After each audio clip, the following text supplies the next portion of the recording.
All right. Welcome, everybody. Thank you for joining us for our penultimate virtual field trip. As things start opening up, we're going to be winding down our field trip season. But today we have a fantastic field trip for you. Many thanks to Karen Campbell from the Lehigh Valley Audubon Society. She is doing a version of her Butterflying for Birders presentation for you all today. She is just so knowledgeable, birds, butterflies, native plants, you name it. If you get a chance to visit her website, it is just, she is a gifted photographer on top of everything else. So just a couple of We don't know. There's not one. and mute.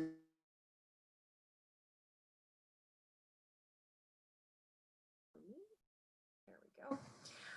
So today we've got Butterflying for Birders. Next week for our final field trip, we've got a special field trip out to the Allegheny Front Hawk Watch with Brian Wargo, the president of the Allegheny Plateau Audubon Society. So I hope you will join us for that one as well. But for today, it's just not happening today. Here we go. Reminder for our next field trip, if you would like to register for that in advance, it's already posted on our events page, pa.audubon.org/events. And if you've missed any along the way or you'd like to share them with anyone, the recordings are available at the link on your screen.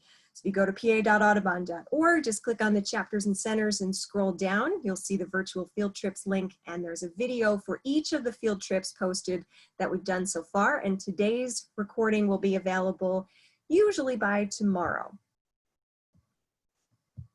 Just a couple reminders, just the usual Zoom reminders. Everybody's going to be muted for the day. That gives Karen a chance to get through her presentation without any competition. The chat box at the bottom of your screen will be monitoring the whole way through. So if you have questions about anything that she's showing, please feel free to ask, and we'll either save some of them till the end or interrupt as she's going along.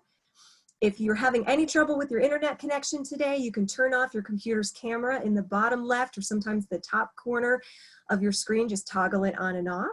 And at the end, we'll have time to ask Karen any lingering questions that you might have about butterflying and birding.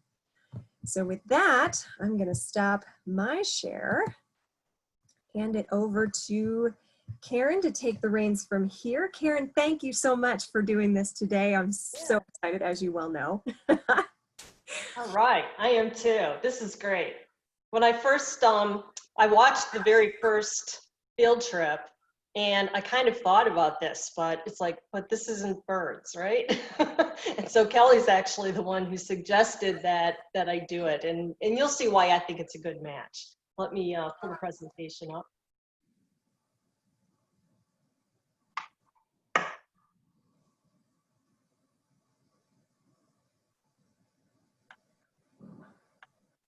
There we go. All right. Get rid of that. And so I'm working on two computers. So if you see my head turned to the side, it's just natural. I'm looking at both because my controls are on the other one.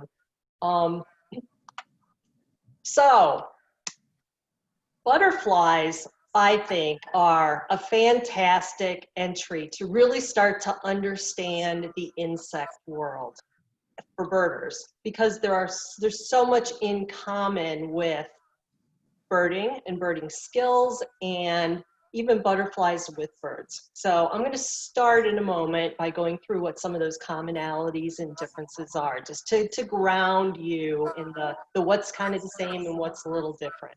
And from there, I'll go more specifically into some of the things that are different, just to give some background into butterflies a little bit more, the wings, what the life cycle's like.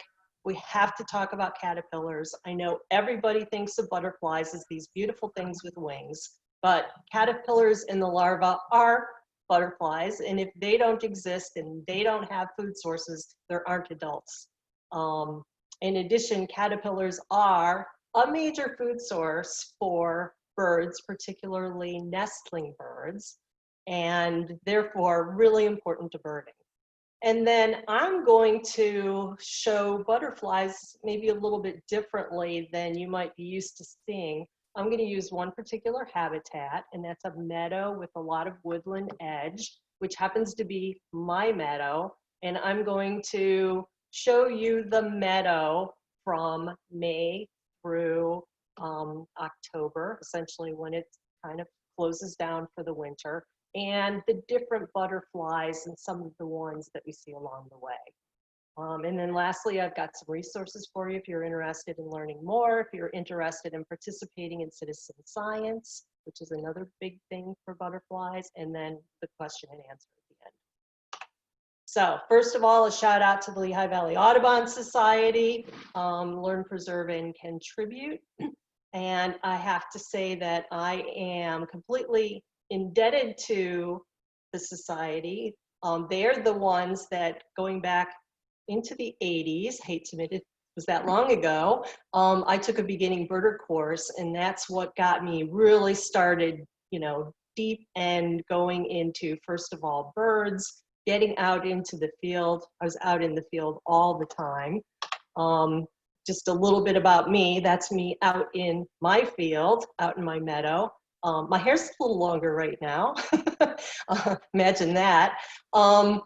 And I've always been a photographer, and what ended up happening for me was when I was out birding, all of a sudden I'd start to get interested in, well, what tree is that bird in? And what is the bird doing? And then on days when birding was slow, as we all know those happen, then I started to look at the flowers.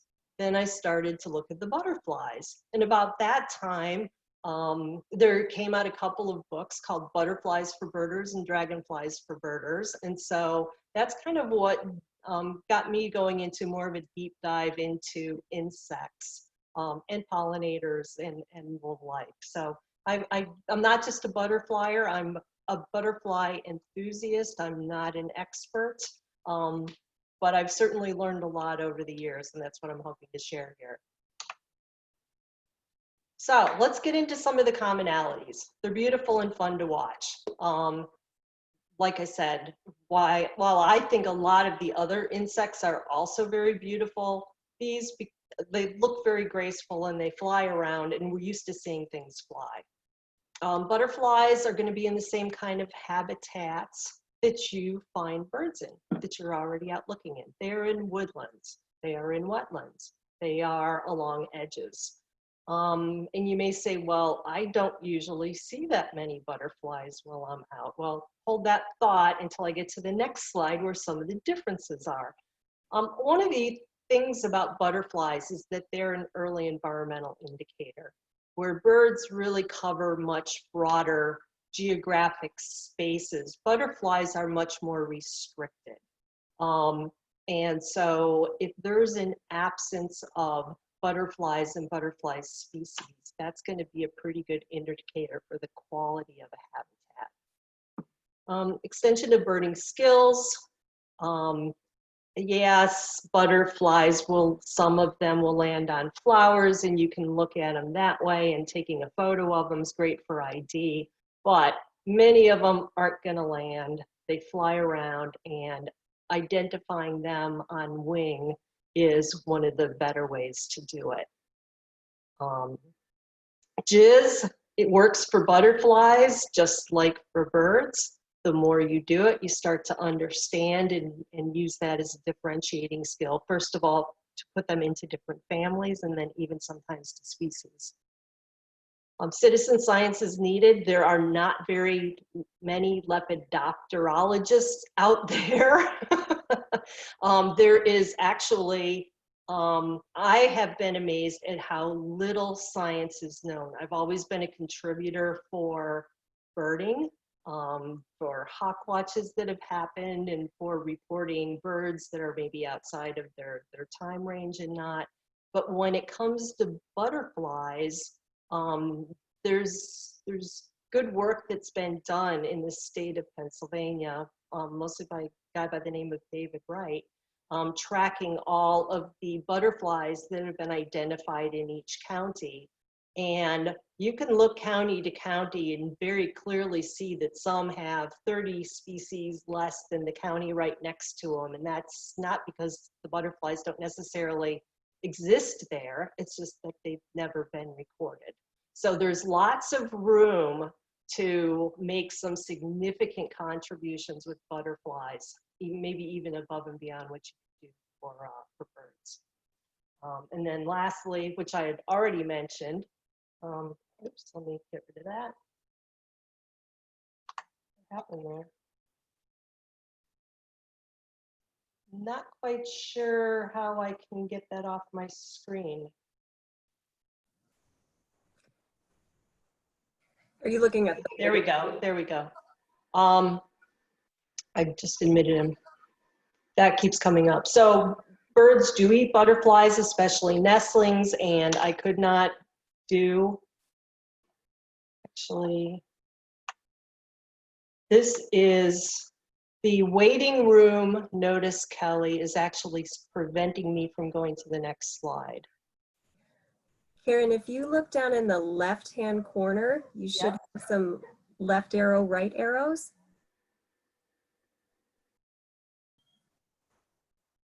You might have to hover over it. Oh, there we go. Gotcha. There you go. All right. So I could not do this presentation without showing a bird, and in that bird's mouth is a caterpillar. Now, in this case, it's not a butterfly caterpillar, it's a moth caterpillar.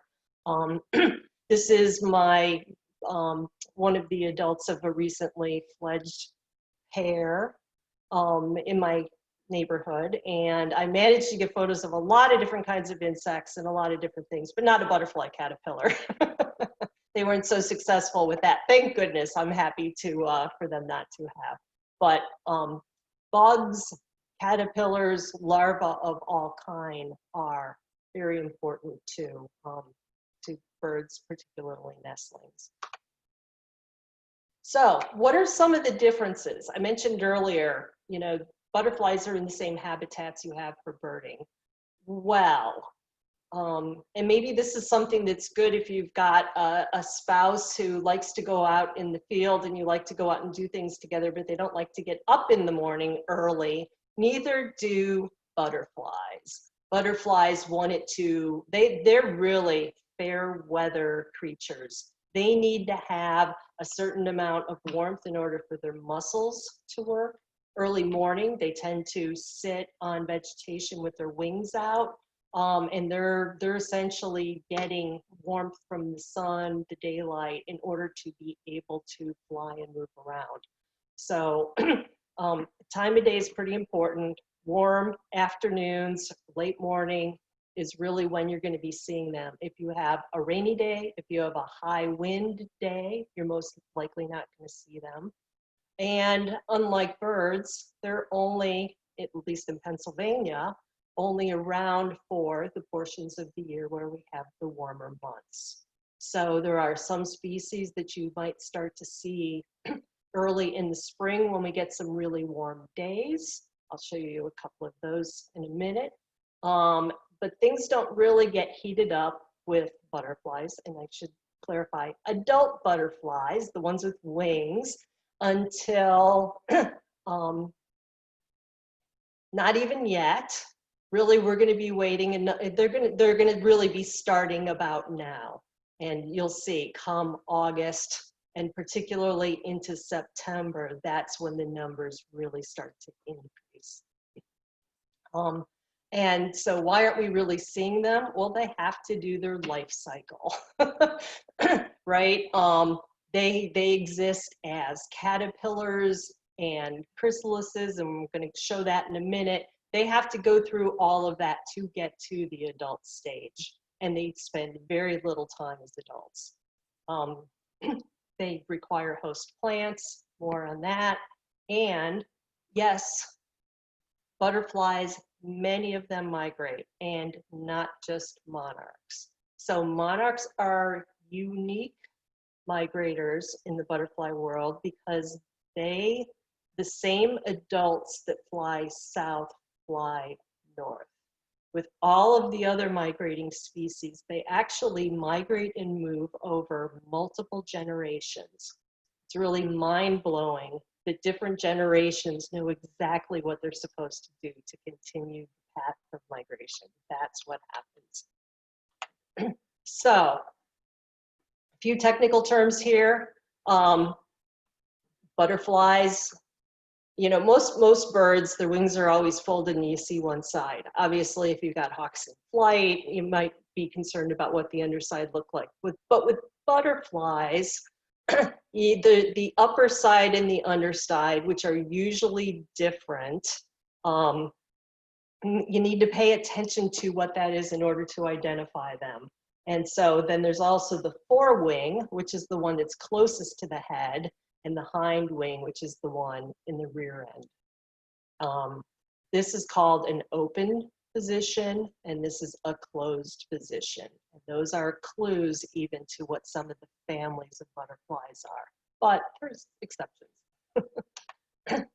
So this is a painted lady. And so this painted lady is sitting in an open position with the hind wings showing. There are times where she could be sitting here with these forewings pulled together and you would see very little or almost none of the hind wing. You might only see the forewing. And that actually makes it a little bit harder to differentiate it from the other lady, which is called the American lady. I also want to point out here, butterflies have clubs or hooks on the end of their antenna. And I'll point this out a couple more times. Butterflies are closely related to moths, and sometimes it can be very hard to differentiate the two, but that's one of the biggest clues. Moths do not have clubs or hooks on their antenna. So this is the same painted lady with her wings in the closed position. Again, you can see the clubs. And in this case, she's feeding on the Narda. This is a swallowtail. It happens to be a spicebush swallowtail. They don't keep their wings in a single open or closed position. They're mostly flutterers. And so this is, I'm going to show you another photo of this same butterfly. It was probably taken a second or two after. Now I see the upper side of the wings. That was the underside of the wings. And so just to give you a feel for what that ends up looking like, the video, I don't know how the video is coming through on yours. It's a little on the slow and delayed side.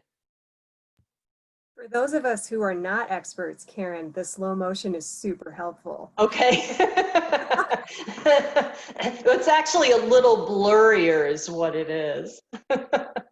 All right, moving on.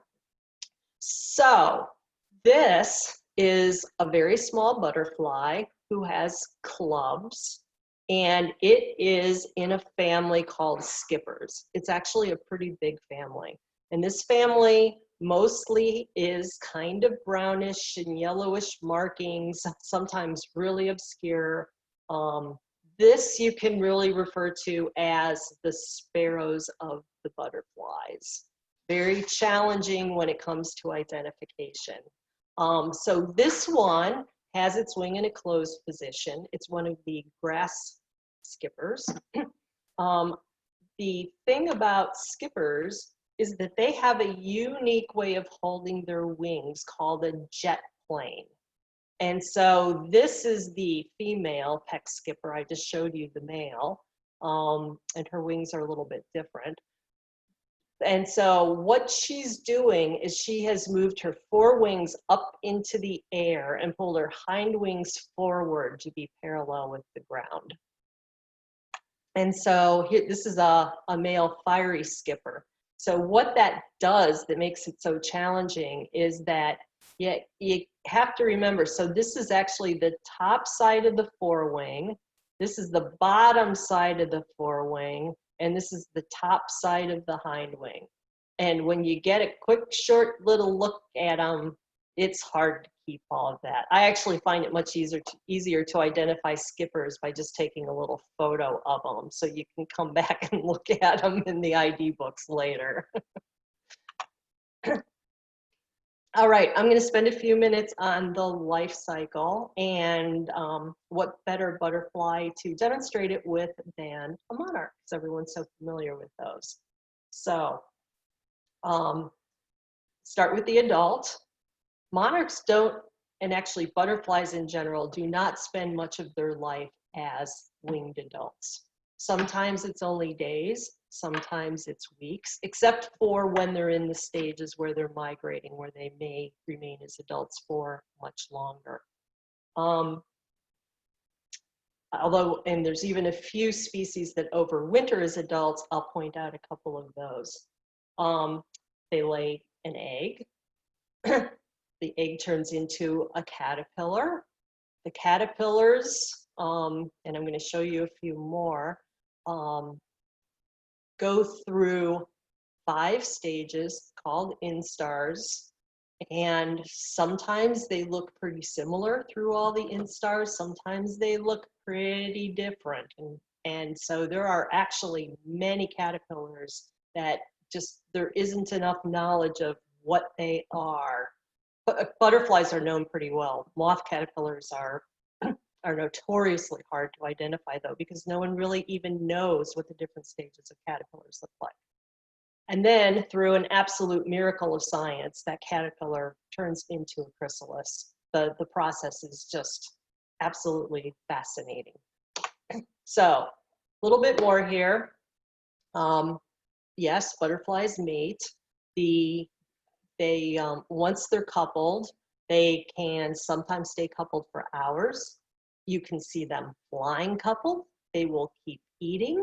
It's actually pretty amazing.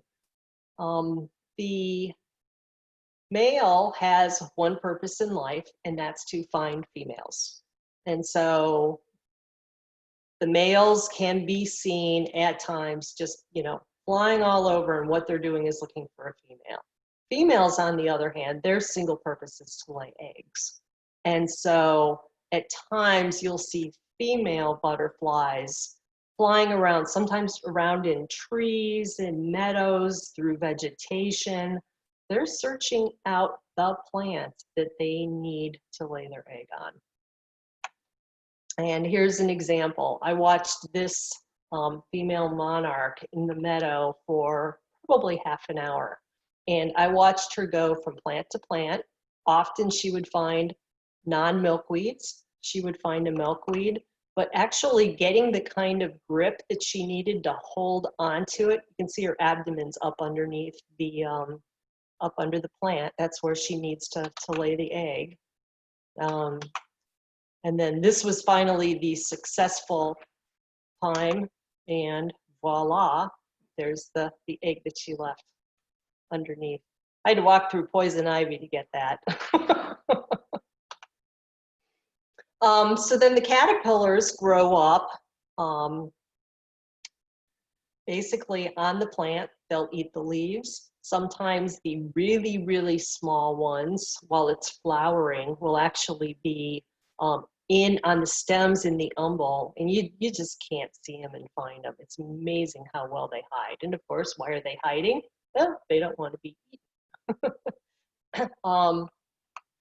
As they grow, you start to see them a little bit more. You can see that this is, I don't know, maybe a 3rd instar. It doesn't quite look like the final 5th instar, but you can still tell it's pretty much a monarch caterpillar.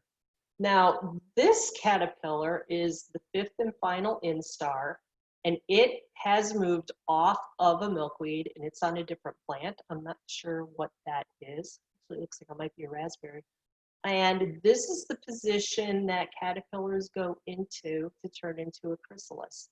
They essentially hang upside down with their legs free-form, and they get a hardened shell underneath the skin. They shed the skin, and that's what they end up with. About 2 weeks later, they turn into an adult and fly off and start all over again. So that's the life cycle. Karen, Yes. how many eggs, the monarch that you were watching, how many Yeah. eggs will she typically lay? And I really don't know the answer to that. I don't know if she continues to do it as long as she can, as long as she's found a mate. I can tell you though that I watched her for a long time, and that was the single egg that she laid. So it's not like it's that easy of a process. I assume it takes quite a bit of energy. How long are the caterpillars in the egg? Wow, that's another one I'm really not sure of. I do believe it's not real long, but there are other times that some butterflies I do think also overwinter as eggs too. Although not as many. I think more tend to overwinter in the chrysalis stage. So caterpillars and native plants, caterpillars and host plants. So we hear from Audubon, right? Native plants are so important to birds. Well, I think it's a little hard to make the connection for the importance of native plants directly to birds. I think it's easier when you consider butterflies that have caterpillars that in turn get eaten by birds.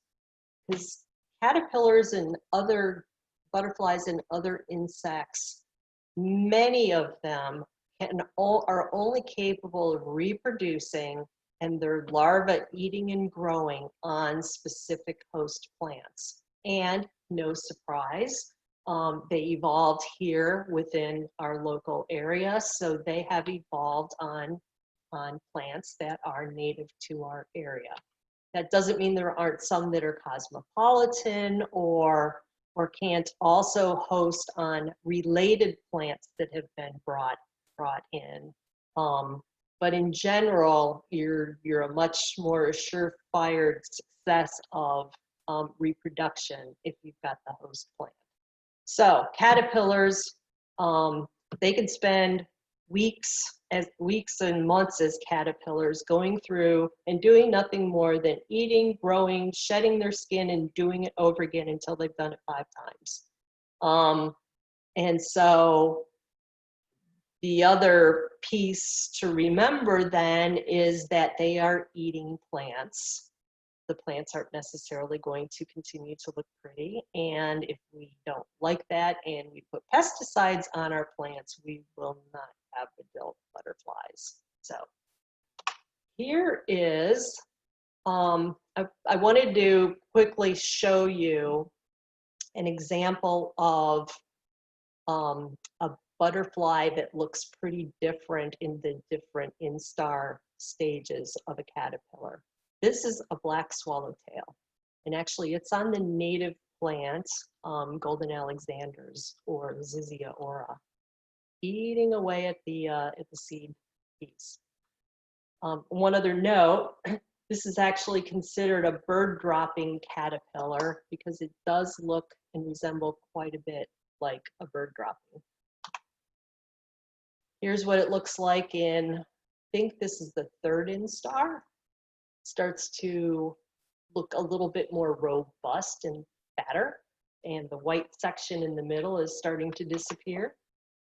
Then it starts to turn a lot blacker with orange dots and white lines, and that's on my parsley plant in my garden. And then finally, this is the 5th instar. This is the one that it stays in and to pupate. And notice here in this photo, it's kind of like a light green stripes with the yellow coming out. This next photo is one that is already starting to pupate. It's starting to shed its skin, and those lines actually, not sure you can see it, but they've already started to change in color and character as it starts to shed its skin. Now, 24 hours later, this is on a fence post in our garden where that parsley was. That's what it looked like. just completely transformed into a completely different creature. What they do is they also somehow manage to create what's called a silken girdle, which attaches it to the plant or whatever it has gone against to help it hold. This happens to be a winter chrysalis. So this one was formed in October and is essentially one that's going to make it until May or June, basically May to hatch. So native plants, we know that caterpillars of monarchs exclusively eat milkweed plants. This is another type of skipper. It's not a grass skipper, it's a dusky wing. It's called a wild indigo dusky wing. And 2 guesses as to the common name of this plant. It's a Baptisia, common name, wild indigo. And so every year I will find these little small dark butterflies flying around our wild indigo plant, laying eggs. I have looked for caterpillars. I have not found caterpillars. But what I have found is one of the chrysalises. So skippers, aside from being different from some of the other butterflies by having hooks on their antenna, they also wrap their chrysalises up into leaves. But they have a smooth chrysalis that's unique to butterflies. And by the way, the term chrysalis is actually unique to butterflies. Pupa is a more general term, and moths also have pupa. And moths, just take you one more step into this, moths typically have cocoons and they tend to not be smooth.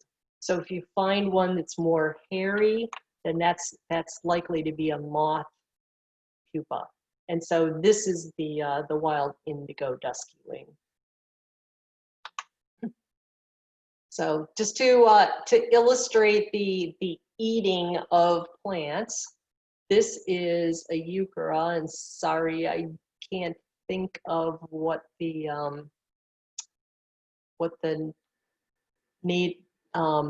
common name is, but I happened to get lucky enough to notice this little green thing at the top of it. Very different looking caterpillar. And this belongs to a summer azure. A note here, caterpillars can really be hard to tell what's its mouth end and what's its hind end. They don't have eyes. No caterpillars have eyes. You will see marks that look like eyes on some caterpillars. That's a defense mechanism to try to scare off predators. So that was about 10 days later after the caterpillar had really had its day and gone off and crawled someplace else. I was never able to find its chrysalis, but it very kindly left a few flowers on the plant, so it didn't destroy it, but it did make it look rather interesting. And as a note, caterpillars can be hard to find, but one of the best ways to find them is to look for something like this. Is your plant being eaten? If it is, it's probably being eaten by something, and if you catch it early enough, you might actually see what's doing that. And I also want to note that I've been showing you more herbaceous plants. Many butterflies rely on trees and tree species to lay their eggs and for the caterpillars. This is a red spotted purple. The cherry trees, the prunices, are one of its major host plants. This is one of the reasons why you will often see butterflies flying kind of high around in trees, because many of them are basically, those are females looking for places to lay their eggs. This is what its caterpillar looks like. So this is in this is in a relatively new plant that we had planted in our yard that's only about waist high for me, so I was able to see it. Normally I can't find these caterpillars because they're way up too high in trees. And I think it crawled onto our shed, or this was another one, and that's what its chrysalis looks like. So that's like all the background and telling you a little bit about, you know, butterflies and more the technical stuff.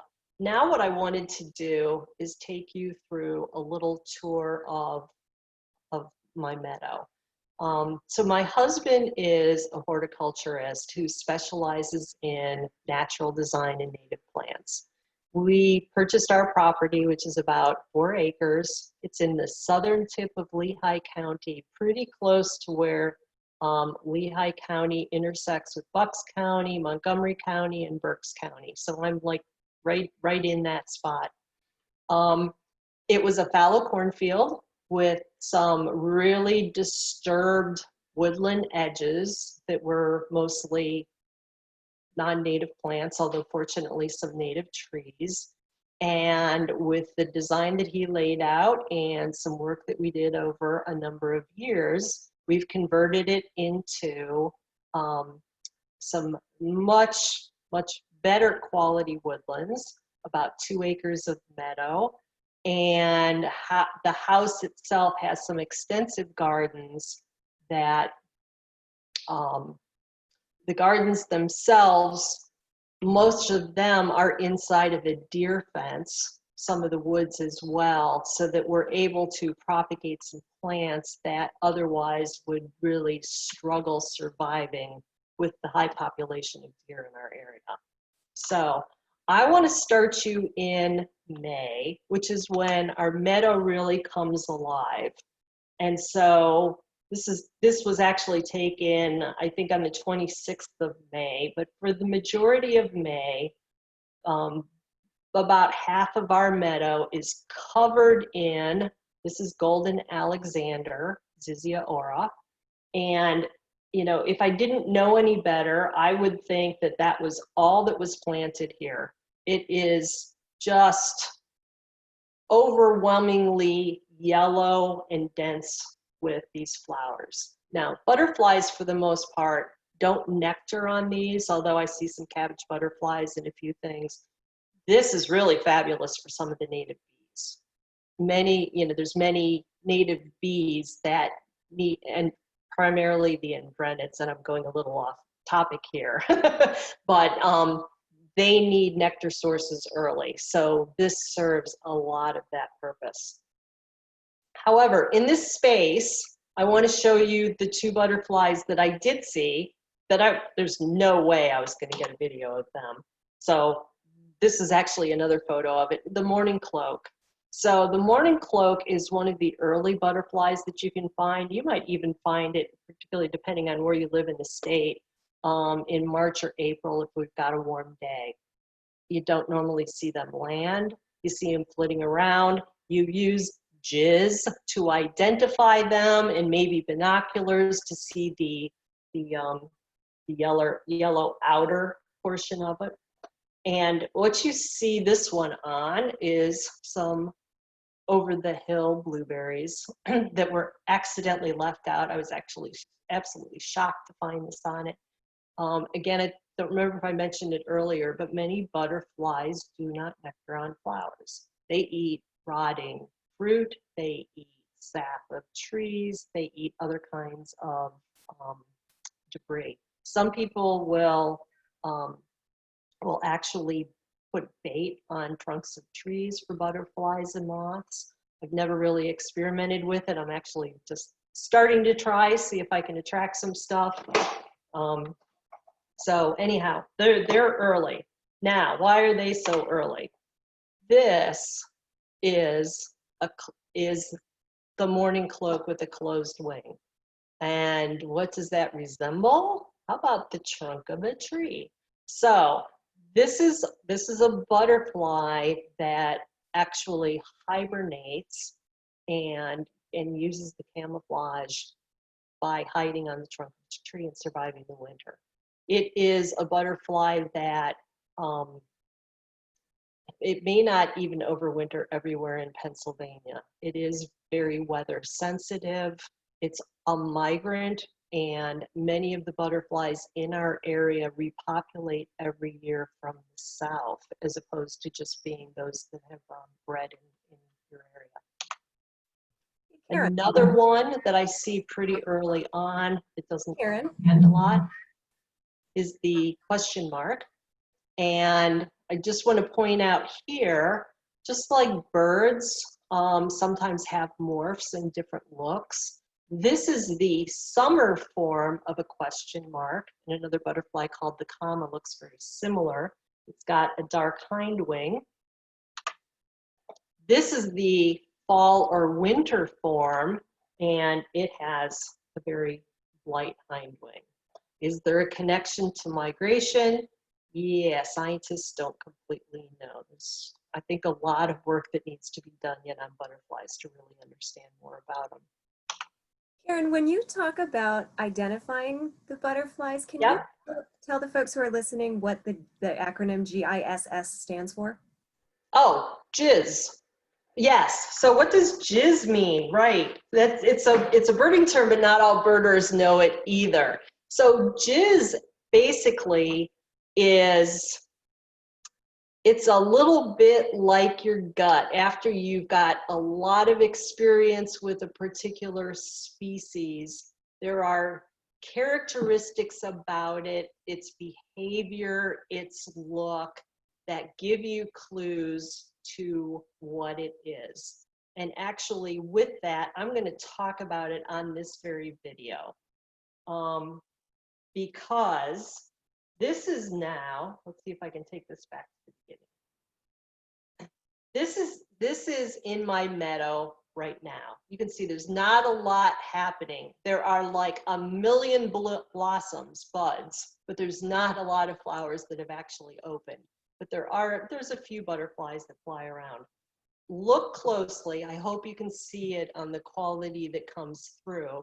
But there's going to be two butterflies in this that are flying around. I'm going to let you watch the butterflies first.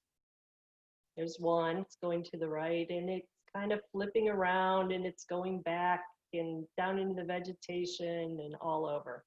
And do you see the other one that's much smaller? It's kind of coming in and trying to chase it. That's probably the harder one for you to see. Every now and there it's touching it. Oop. Yeah, a little hard to see the other one. Now, I'm going to move on to the next slide. That big one, I can tell because of its jizz, the way it's flying, that it's a black swallowtail of some sort. Now, black swallowtail, not the specific one, that gets me to 4 different species of swallowtails. So there's one called the pipevine swallowtail, which can be seen anywhere. Happens to never have showed up in my yard that I've seen, but it's very much a possibility that could show up in my yard. It could be the black swallowtail. It could be the spicebush swallowtail, or it could be the eastern tiger swallowtail. Now this one confuses people because I'm going to show you an eastern tiger swallowtail pretty soon, and you're going to see that it's yellow with black tiger stripes. This is a black one. The back side of it, you can see that it's actually, you can see the tiger stripes on it. So I can tell you that that was a black swallowtail that was flying in the meadow. And that's in part because of the way and the manner in which it was flying. The black swallowtails the spicebush swallowtails tend to have a much more direct flight and purpose, and they kind of have a spot that they're going to. These eastern tiger swallowtails, something I haven't mentioned yet is flight period. They are actually still in their caterpillar stage. They are getting really close to emerging. I have seen one, but the likelihood of that having been a black-faced eastern tiger swallowtail is incredibly small right now, just because of what the date is and the time of their evolution. So that's jizz. And that's not something, that's not, that's way past beginning birders, but beginning butterflies, but it is a concept that a lot of birders know. So the other one that was flitting around, this is a large skipper. And thank goodness, compared to the other skippers, it's much easier to identify. This is called a silver spotted skipper, and it's actually very common throughout, I think, much of Pennsylvania. And it hops, leaps, and darts, and you can see flashes of the silver stripe on it as it flies around. Here's another part of the meadow. This was taken 2 days ago, and you can see it's going to disappear, but there was a little white butterfly that was flying around. The flowers that are there are spiderwort or Tradescantia, which are just really blooming up a storm right now. So cabbage butterflies, I actually think the number count has been incredibly low this spring. I tend to see a lot more. I don't know if we had some really late frosts. I don't know if that might have impacted the number that we're seeing right now. This is our one butterfly in Pennsylvania that is an introduced species. It came from, I don't even know where it came from originally, but it's been introduced pretty much around the entire world. And it's a pest of any kind of the cabbage or brassica plants. I regularly pick caterpillars off things in our garden. This is as well as a couple cabbage moths of different types. But it's really beautiful when it's freshly emerged, as this one is. You can see that it's even got a little bit of an orange shoulder on it. Another butterfly that's around right now is the skippers called the Zabalons. And this is an example where the genders have very different coloration. So yes, that's not a native plant, but it is a favorite, the clovers of a number of species. And I'm not about to eradicate clovers, some of them, but the red clovers can be pretty nice. So this is the female. It's a little blurry because what she does is she flutters her wings, and then that's the male, just hoping that she's the one. Within the next week or two, the milkweeds, the common milkweed, is going to just explode. So this photo was actually taken when? It was taken June 15th last year. I think it might bloom a little bit earlier this year. No, it was actually a little late. I'm sorry, that's what we're at right now. This was taken June 28th. So the milkweed brings in many insects, a lot of butterflies. I've got a fair amount of common milkweed in my meadow. Don't know if you realize it or not, but it is very floral scented. When it's blooming, you can smell it all around my entire property. Even if you're not standing next to it, it's that strong.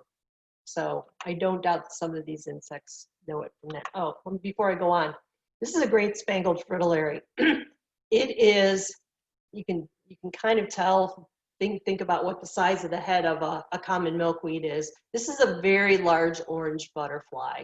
It is ubiquitous around meadows, open spaces. It's going to start flying here in a couple weeks, and it's just really a beautiful butterfly. It doesn't stop very often. This is one that binoculars are great for. It's differentiated from some of the other fritillaries because of this this band of lighter color on its underside hind wing. Now I want to show you the hair streaks. Now look at how much smaller this is. I mean, this guy is standing right within the flower, one of the individual flowers on the flower cluster on common milkweed. This is called a hair streak. So the hair streaks have eyes. These are the little black things are called eyes, and little tails. And what they do in order to ward off defense is they rub their tails and turn around so that it makes predators think that their tail is their head. And so if something goes to grab it, it's that tail that disappears, not the head. Here's another hair streak. This one's much more common around our area. This is called a gray hair streak. And you're gonna find these commonly in gardens and on flowers as well. So the hair streaks and the blues, and this is a blue, it's called a summer azure, are called gossamer wing. They're in the gossamer wing family of butterflies. Now, this is a blue, and you say, oh, Karen, that doesn't look very blue to me. It looks kind of gray. And so remember how I showed earlier, open wing, closed wing, and some of the butterflies really prefer to have their wings closed. This sucker keeps its wings closed. It rarely opens them, but on the inside is just beautiful blue color. So again, you can see that when it flies. That's a good clue, and that's why, you know, keeping an eye in flight, it's very helpful to identification. All right, moving on to the beginning of August. So let's see. Now I gotta keep better track here. This is the middle of July.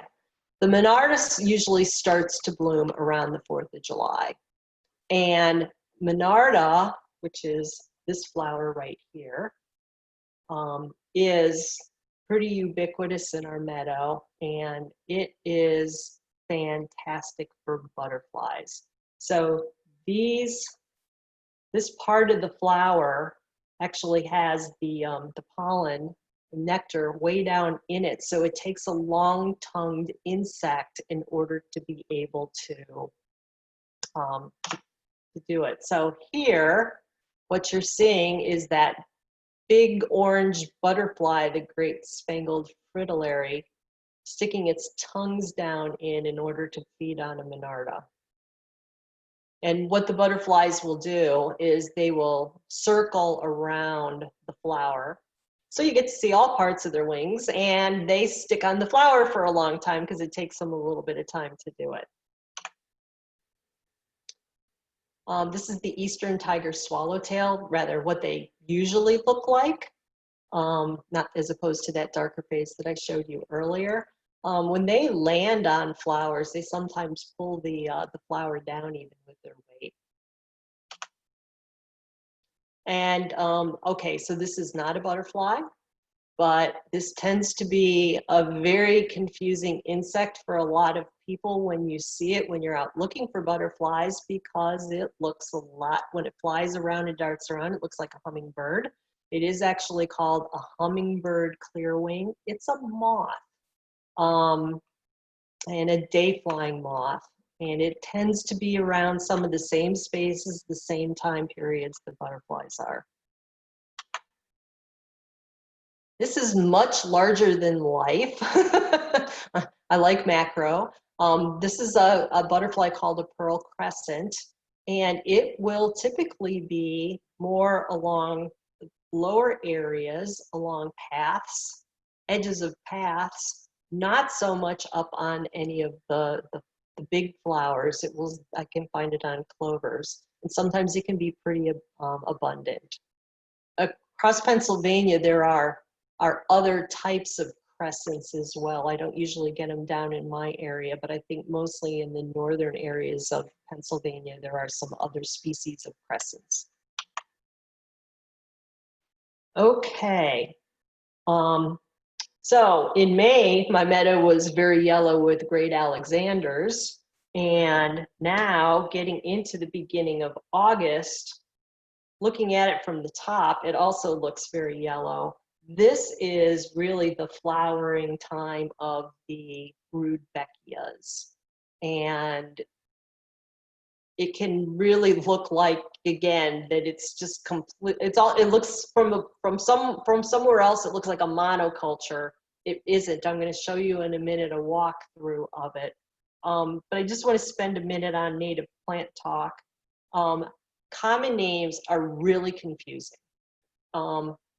This plant has been called, let's see, brown-eyed Susan. It's called, I think, some kind of coneflower, but yet echinaceas are purple coneflowers. So I'm going to call them rudbeckias. You might have a lot of different names for them, but this is actually 3 different species of rudbeckias for the most part that are blooming here. Oh, and another one called Mexican hat coneflower, which is really another flower called retivita.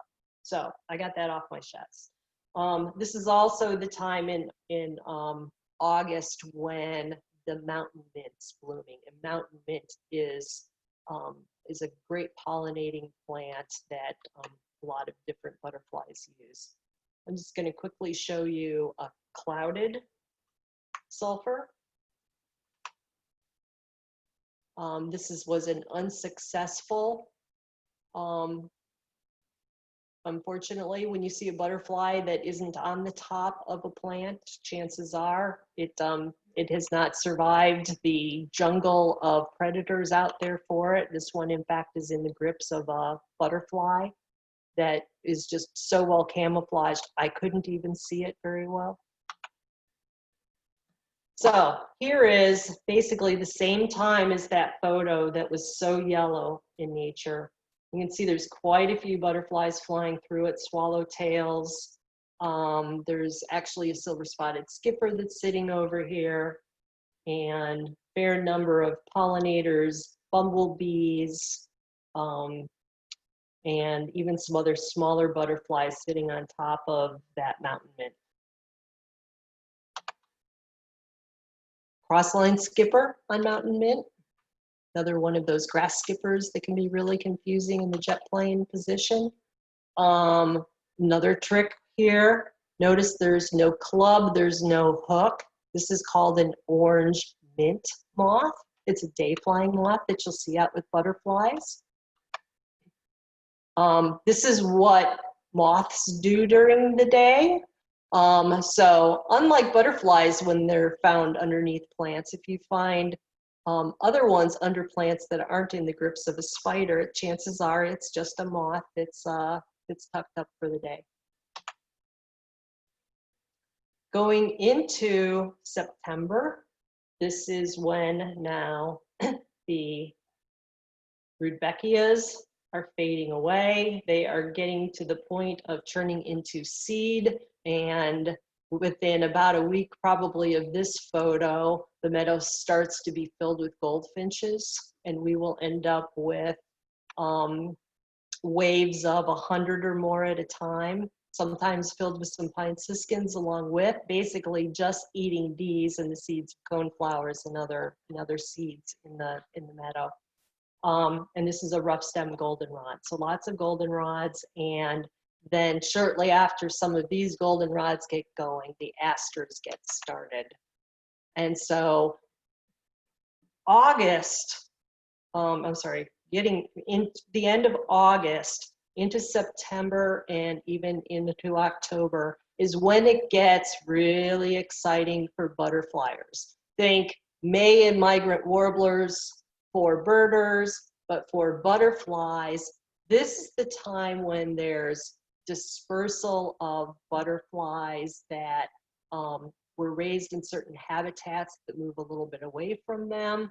This is when our area repopulates, some years with butterflies that migrate north.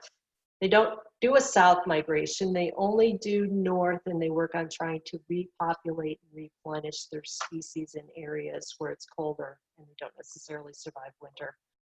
This is a common buckeye, and we see a lot of them some years. So the thing about butterflies is they don't necessarily do these migrations every year. Some years you'll see them and some you don't. So there it is on aster, and another one on aster. So that's the common buckeye. By the way, another defense mechanism, if it's something that's got a lot of eyes, that's pretty scary to a predator. This is not a monarch. This is the monarch look-alike called a viceroy, and you tell it because of this line that's on the hind wing. I have only ever had this show up in my meadow once, and it was, I believe, in either August or September. So you can see the mountain mint is done blooming here, because it doesn't like my habitat and it doesn't like my plants. It likes wetlands and it likes willows, and I don't even have anywhere close to my property. But this is one that for 1 year it dispersed and it found my meadow for 1 day, for basically like an hour or two, at least that I saw. Here's another fritillary, much smaller than that great spangled. It's called a variegated fritillary. It also is an immigrant. It does not overwinter here, but it is one that in many of our areas you'll be able to find, again, in the late summer. The red admiral does not overwinter in Pennsylvania. So any red admiral you see has basically wintered south of us, and it has moved in or migrated back into our area. It is a butterfly that can have some very eruptive and high number migrations. And strangely enough, they seem to happen about every 10 or 11 years. There has not been one since, I think it's 2012. So keep an eye out, maybe next year will be the year. Related to it, and they're a little hard to find here, these are the monarch, actually the viceroy, and the butterfly I just showed you are all called brushfoots. They're in the brushfoot family, as are these two. These are both ladies, amazingly enough, in one place. This is a painted lady. It's got 4 dots, and this is an American lady. It's got 2. And same way, neither of these ladies, they can't not survive cold Pennsylvania winters. And so they basically come from somewhere else. Fiery skipper, gorgeous little skipper. It is one that's really easy to identify, and it also comes up and towards the end of the season. And of course, monarchs. What's really important for pollinating for monarchs is to make sure that you've got pollinating plants that go late into the season. This is the showy goldenrod. It's one of the latest goldenrods and obviously really spectacular. And so there's a large number of butterflies on it. And this is basically the last hurrah of our meadow. That is all mostly asters and a little bit of fading goldenrod. Some days, this was actually taken in the morning, so it doesn't have any butterflies in it. But some days it will have several hundred monarchs come through it. And so I'm getting close to wrapping up. We'll see sometimes a lot of monarchs feeding on it. I had to throw this one in. Those praying mantises are indiscriminate. I know a lot of people like them. They think they're going to take spotted lanternflies, and they may take a few, but unfortunately they take a lot of things that we really love too. Milbert's tortoiseshell. This was another spectacular little one that it can be a surprise in the fall for those of us further south. It's one that breeds a little bit further north, and as spectacular as its upper side is, there's its underside. It also is one that that hibernates on tree trunks. And basically the last butterfly slide, I'm going to land on the painted lady. This butterfly has probably the most spectacular migration of any of the butterflies. It has been known and tracked to migrate as far as 9,000 miles. It does not do it in a single generation. It does it over many generations. It's a butterfly that's found around the world. In some ways, the migrations over in Europe can be even bigger and more spectacular than what we have. The East Coast is probably not quite as big, but there can be just, millions of them. And let's see, in California in March 2019, there was a big eruption of them, and they found millions of them in the deserts because there was a big bloom. So anyway, I hope I've sparked your interest in butterflies a little bit. If you are looking for some guides, there's a couple of suggestions. The latest, greatest, and probably the best to do is the Butterflies of Pennsylvania, because that's going to limit you to the butterflies that are known to be here. Butterflies Through Binoculars is the one I grew up with, but it has not been updated for a while. But if you can get your hands on one of those, I would say that's a very good one for birders. And the Kaufman Guide, that's a good one to get if you're going to start looking at butterflies outside of our area around to other parts.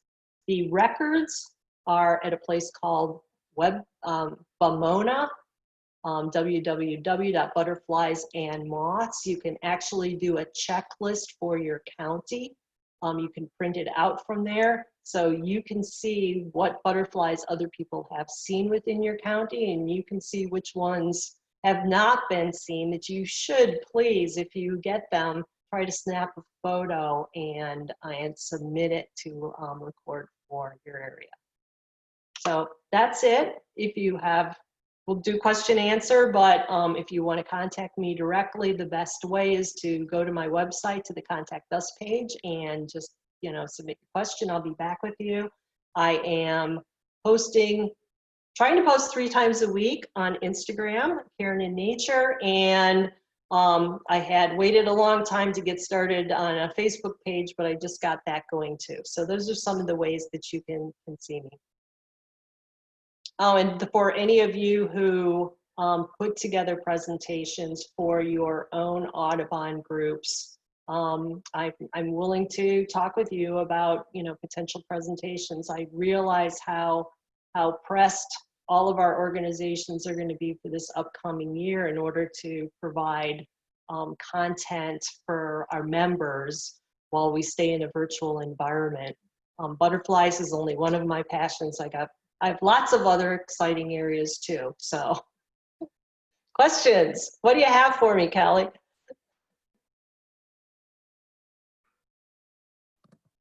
Karen, thank you so much. That was fantastic. We do have a few questions, so thanks for making it for that. Let's see here. We had one way back from the beginning. The question was, does the term instar just refer to caterpillars, or is it other as well? Wow. It definitely is for caterpillars, for butterflies and moths. I don't know for a fact that that's the case, but there are definitely some other larvae that can look very similar to caterpillars, and they may go through different stages. I'm not sure if they use the terminology. And you had mentioned 5 instars for caterpillars. The other half of that question was, does that number vary between caterpillars, or is it always the same number, 5? It's 5. Interesting. If there's exceptions, I'm not aware of it, but we know the natural world has exceptions to almost everything, but. So on to migration, there was a question about whether any butterflies mate during migration. Oh, absolutely, because many of them only succeed with migrating by multiple generations. And so take those painted ladies, for example. A single butterfly didn't migrate those thousands of miles. That happened over the course of multiple generations. So absolutely, they're doing it over time, and they are mating and doing the complete life cycle in order to complete the migration. Very cool. And I have to say, Karen Atwood from I think Appalachian Audubon Society was talking about she has azures laying eggs on her red twig dogwood buds. Oh, So cool. that's a shout out for native plants. Yeah. Red twig dogwoods or red osiers if you're used to hearing it that way instead. Right. Question for you about lenses for your camera. There was a comment about the great close-ups that you have and any recommendations you have for lenses. Well, first of all, the best camera is the one you have in your hand. So it's actually amazing what you can do with your phone and how close you can get it. For me, I have a macro photography setup. Some of these photos were taken with an old Nikon I had for many years, but now I'm using an Olympus mirrorless camera with a macro lens that's a 60mm lens, and many of my photos are flashed. And so flash helps freeze the insect even in daytime, so that so they aren't all blurry. Because if you try to take photos of things, insects and stuff that move outside, you'll find pretty fast that you got a lot of blurry photos. So that's my setup. Very cool. And beyond that, we have thank you, thank you, thank you, thank you, thank you, thank you more. You're welcome, you're welcome, you're welcome. And lots of just thanks about the great photos and the information and how it relates to birding, and that's just so cool. Great. I said this at the beginning, but if y'all have a chance to visit Karen's website, focusonnatives.com, the photography is out of this world. And I'd recommend reading the about section too. There's some Right. great anecdotes, and just the story of how she came to this is pretty incredible. I'm starting to add some blog posts too, and the blog posts are usually just about as much as photos as it is about text too. So yeah, please come back regularly. When you're on Instagram, Karen and Nature, that's a great one. If you're looking to diversify your feed a little bit, Black Girl Birding has some phenomenal photographs and some really great birding tips. Brown Girl Green also has some great, lots of different wildlife. And if you've got kids or grandkids that you're looking to entertain, Backyard Base Camp on Instagram is another great one. Great. Goes out in addition to Karen and Nature, and just check out some new things. Let me see, we got a couple more questions that came in while I was talking. Do you offer tours of your property? Always a possibility. I've certainly had photography club come. My husband has done native plant tours of our property. So the possibility is there. Probably not this year. The meadow paths are relatively narrow, and there is not a logical single direction to point people through. So, but maybe next year and into the future. Got it. Meantime, did you want to repeat the offer that you just made a couple minutes ago to chapters looking for some digital programming this year? Sure. So far I have put together a presentation called Discovering Butterflies. It doesn't do the meadow view like this, but it's got a lot more photos of some of the butterflies with a lot more details into some of the migration and other aspects of them. So that's a presentation that I have that's available to any of the chapters. And I'm also, I'd like some help pointing me to the direction of what some of my next presentations should be. Pollinators will be one. I must say that flower flies are one of my, my passions. So I will be doing a flower flies one. It may not seem a logical connection, but it follows on with pollinators, because it's really amazing once you start really looking close at these flowers and what's on them, what's really there. So, go on ahead and contact me and we can arrange a time. Great. And then one last little nugget. there's a note in the chat box in case anybody hasn't caught it yet. There's a local, and she puts local in quotes because she doesn't know where everybody else is. But it's the Lancaster Butterfly and Entomological Club. Lovely. That's fantastic. Good stuff. All right. Well, if there's no other questions, Karen, nope, we're good. Karen, thank you so much. This was so great. And your photographs and your stories about them and the way that everything interacts is just incredible. And especially from a native plant perspective, watching your meadow from stage to stage to stage as things progress and different things come into bloom. It's just such a special thing about native plants, and seeing that go through the different, even just the 2-week segments of from spring to summer to fall. That's just fantastic. It just ends up looking so different, doesn't it? It really So does. that basically means you got to keep going back and visiting places. Just going once doesn't mean you've really seen it all. Definitely.